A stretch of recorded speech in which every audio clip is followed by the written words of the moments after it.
સદગુરુનું શરણ સ્વીકાર્યા સિવાય કોઈ જીવાત્માના સ્વરૂપનું જ્ઞાન થતું નથી.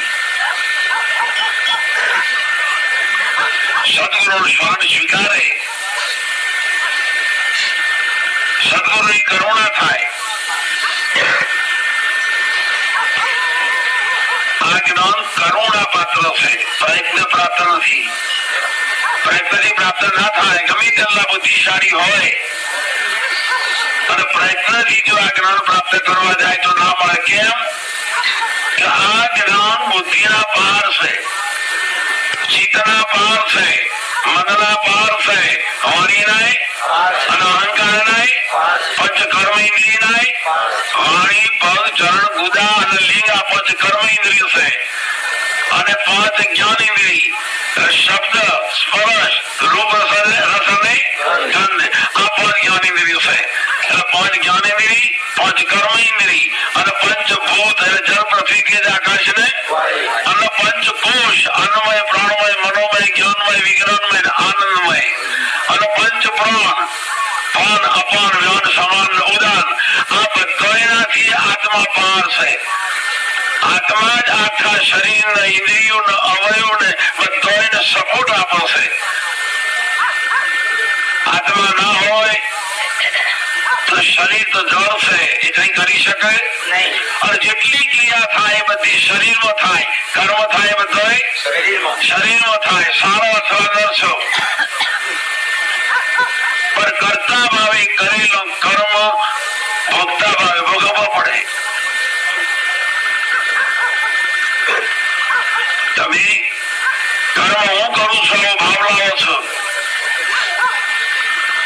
પણ એક ક્ષણ જો સદગુરુના શરણે જઈએ, વચન ઉપર વિશ્વાસ રાખીએ, એમ જો જ્ઞાન ગ્રહણ કરીએ તો આપણું ભારતની સંસ્કૃતિનું વેદોનું જ્ઞાન તો એવું છે કે શરીર હું નથી એનો ઇનકાર કરો. ભગવાન શંકરાચાર્ય કહ્યું બીજું કશું ના કરો તો હવારમાં 7 વાગે ઉઠો એ વખતે કહેજો શરીર હું અને શરીર મારું નથી. થોડા દાડે તમને ખબર પડવાની કે ઘરમાં રહેનારો માલિક ઘરથી જુદો છે. આ પ્રકાશ કરંટનો છે, લાકડીનો નહીં. એમ શરીર જેનાથી હાલી રહ્યું, ચાલી રહ્યું, બોલી રહ્યું, જે કઈ ક્રિયા કરતું હોય એ બધું આત્માની સત્તાને લઈને ક્રિયા કરે છે. અને પાછી ક્રિયા કરાવનારો આત્મા પણ એ ક્રિયાથી ભિન્ન જુદો છે, ન્યારો છે, અલગ છે. એટલે શરીર વિકારી છે અને આત્મા નિર્વિકારી છે.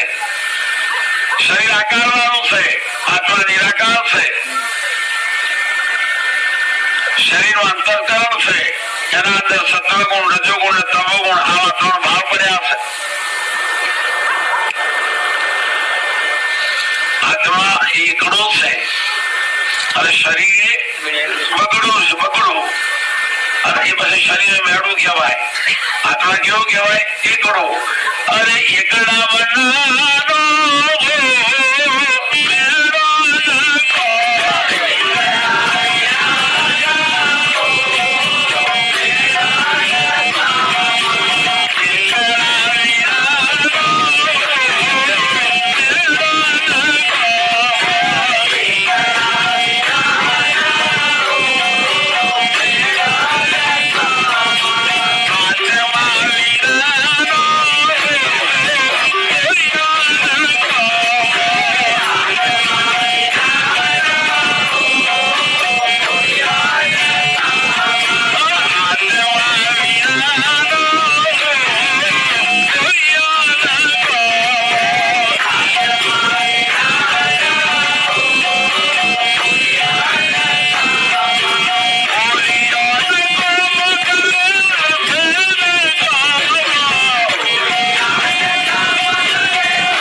ઓનું લઈ લો શું રે? વેગડી બી ઓનું લઈ લઈએ તો શું રે?